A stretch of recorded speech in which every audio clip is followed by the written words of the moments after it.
In today's video, I am going to teach you guys the one mistake that I see a lot of new YouTubers, a lot of small creators making that is actually nerfing their channel's success in the long run. It's a very simple mistake, but a lot of people do trip up over it. And if you are a new YouTuber and you want to remain in the space for a long time, I highly suggest that you don't do this one thing. So stick around to the end of the video. I'm gonna let you guys know in super big detail exactly what it is. Now, tomorrow, like the day after this video will come out, we're gonna hit 5,000 subscribers. So again, it's like I'm very grateful for it. You guys might be thinking like, oh, 5,000 subscribers, like you're not like a huge YouTuber or anything. But I have learned a lot through my journey of getting my channel to 1,000 subscribers within a year, and then by the second year, basically almost to the dot, growing my channel to 5,000 subscribers. And the way that I've been growing my channel, I actually could have more subscribers than I do right now, but I've been growing it this certain way, avoiding this mistake on purpose, just because I don't want YouTube to do a certain thing to nuke my channel. Also, guys, please don't mind me. I'm actually about to shower right now. You're gonna see me do my little get ready. I'm gonna dye my hair a little bit too right now and just kind of get ready because we're going to this party tonight. If you don't know, I live in Calabasas. I live in a content influencer house with 4 other influencers, and tonight some homegirls of ours is having a Friendsgiving thing, and they just moved to Woodland Hills, which is like right next to Calabasas. Technically Hidden Hills. It's like where a lot of celebrities live, I guess, but one of the homegirls, she just got a crib out there. So they're doing a quasi housewarming party slash Friendsgiving tonight. So yeah, just kind of getting ready for that. Also, would you guys be interested in more like vlog style content? I am living in LA and every day is kind of, not to brag, but every day is kind of like a movie. So I always wonder if you guys would be interested in more of like a personal side of my life. Like even this party tonight, what if I went there and I vlogged it? I'm like, would that be something that people are even looking forward to? So I don't know. Drop a comment down below because if so, I could do more stuff like that.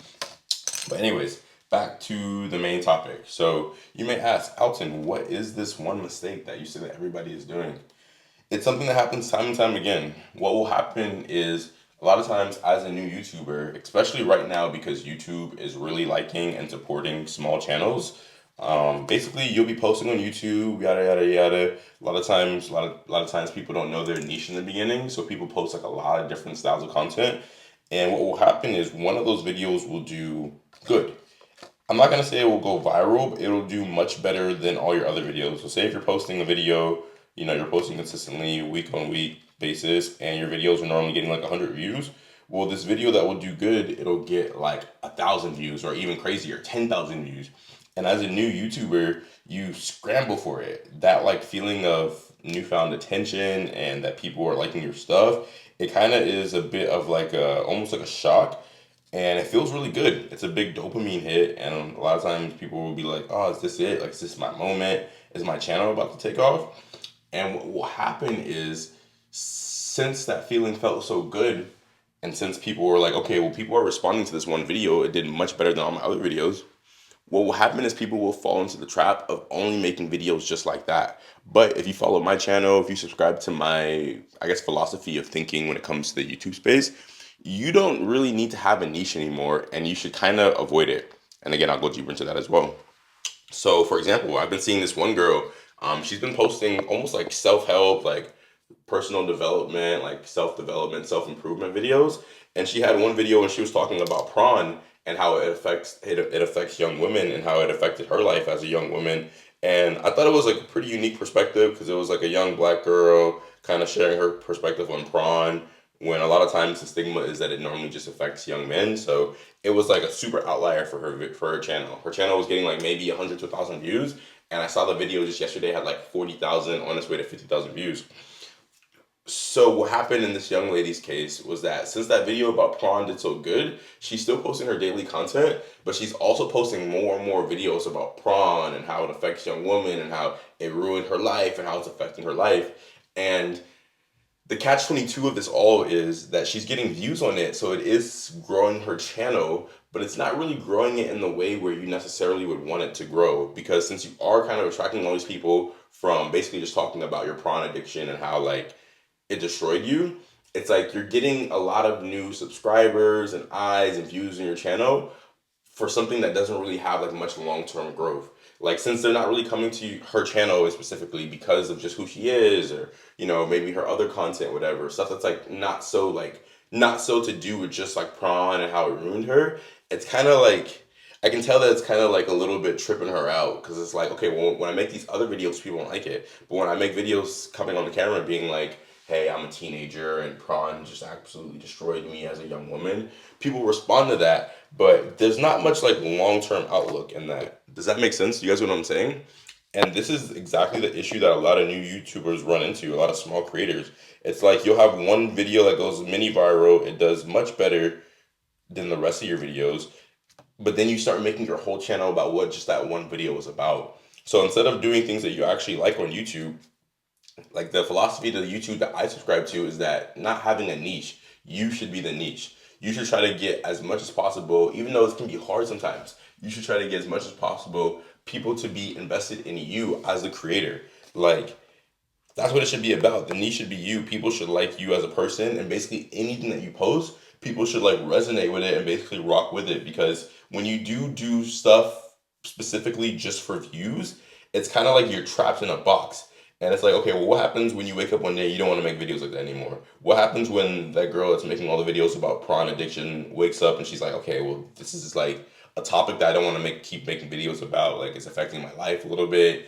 Because I know, especially when you have a video that hits like 50,000 views that quickly, probably people around her are starting to find out about it, maybe her family or friends. And it's like, that's like a very like kind of intimate thing. So it's like, you don't want to be known as a person that's just making videos about prawn and how it like destroys people necessarily. Maybe you do. Maybe, I don't know. I'm not trying to speak for everybody. Maybe you do want to be like that. Yeah, maybe you want to be the king or the queen of prawn addiction. Pause. No diddy. But yeah, so basically the trap that I would really highly suggest you all try not to fall into is that when YouTube throws you a bone, because it will, if you're posting videos consistently, at some point YouTube will, one of your videos will catch and it'll hit on the algorithm. When YouTube throws you a bone, don't be like a freaking starving dog and just go after the scraps that it throws you, because it'll show your videos, and a lot of times I notice too, it'll show the videos that maybe you don't actually really like, stuff that is a little bit like has like a sadder undertone or darker undertone. The algorithm is weird like that. It's like how on the news they always talk about bad stuff more than good stuff. YouTube's kind of like that too, I've noticed. So it'll throw you a bone, and a lot of times it'll be in like kind of like these weird kind of sensitive topics that are weird to share with the world. And what the normal person will do, the average person will do, is they'll just keep making videos about this, but in a way it kind of destroys your channel's long-term growth, and it destroys your kind of like your social standing or your social currency as like an influencer, because you're only becoming known for one thing instead of being like known for a well-rounded group of topics. So for example, with my channel, although I've had like mini videos kind of do good surrounding topics like blue chews, honey packs, things like in the men's sexual health department, you guys have been seeing when I went to Japan, I posted travel content of me going to Tokyo. I post like philosophy videos, like esoteric videos about different topics. I'll post YouTube advice topics, like videos like this. And I'm like, when I post videos like that, they don't do nearly as well, not even close to as well as like my videos about men's sexual health, how to grow your size down there and stuff like that. But I'm doing that on purpose and growing my channel on purpose. Like if I would have just made a video about like basically men's sexual health and I posted a video like that every single day, my channel could have 10,000, maybe even 50,000 subscribers right now. But I purposely don't do that because I don't want all the people that come to my channel to know me as just that. I don't want to be known as like Blue Chew guy, the Honey Pack guy, or I don't want to be known as any mono-dimensional person. I want people that come to my channel, you guys that are even watching this far in the video, it's probably because you're actually invested in me as a person. You're invested in Alton that lives in LA, who works as a bartender at night, who lives with four other influencers in a content house, who freaking is a musician as well, and he's trying to get his music career off the ground. Like all these multi-facets of me, that is what I'm trying to get people invested in, and it's no different for you guys. Whatever, whoever you guys are watching this, whatever that thing is that like you're kind of posting about on YouTube right now, I'm sure you would like people to know you for you. So you should be able to post freaking piano tutorial videos, but also pivot on a dime and post about cooking videos, or if you're into gardening videos, or if you're into cars, or if you're into men's health and exercise, or whatever it is. You guys kind of get my point. So yeah, be really careful, because I'm not saying that our friends over at YT have a dark algo.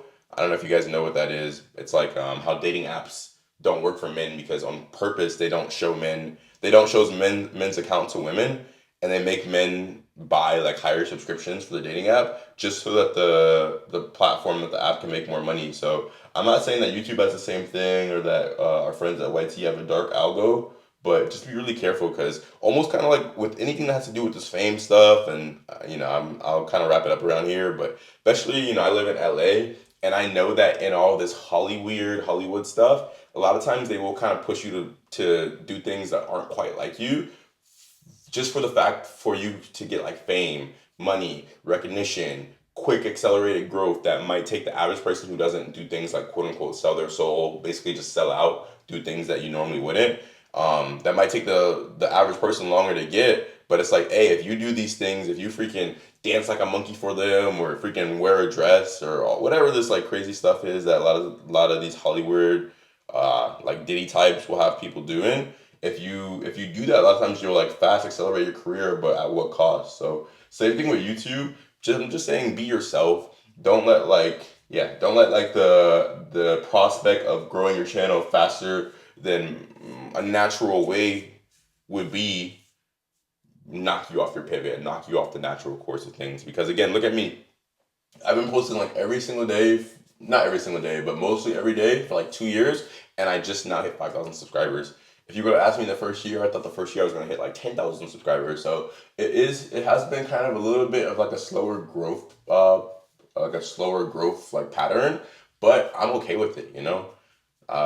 The last thing I'll lead this video with is like, don't quit your day job to become a YouTuber as well. Because if you are one of those people who go all in on YouTube and you don't do anything else, well, then you'll be more inclined to do whatever it takes to get views, because you're depending on it for money. Versus somebody like me, I'm making money from YouTube and stuff right now, but I'm not depending on it for like income. Like really, all the money that I get from YouTube is just like extra money that I can use to like pay off debts, credit cards, buy like little extra stuff for myself. So comment down below. What do you guys think about this? Do you guys have small channels? If you do, if you're like a YouTube creator of any size, please comment down, because I would like to check out your channel and like just kind of see what other people are doing on this platform as well. Because the YouTuber grind can be a little bit of like a lonely one, if I'm being honest. Like, yeah. So I would like all of us to have like a place where we could kind of like talk and collaborate with each other. Again, don't mind me, guys. I'm like dyeing my beard, my eyebrows, my hair before this party, but yeah, if you guys liked today's video, make sure you give it a thumbs up, hit the subscribe button, and turn on post notifications, because I do post videos every single day and it helps the channel. And if this video resonated with you, check out this video over here about why small YouTube channels are doing really good right now. I love you guys, and I'll speak with you very soon. I'll see you tomorrow.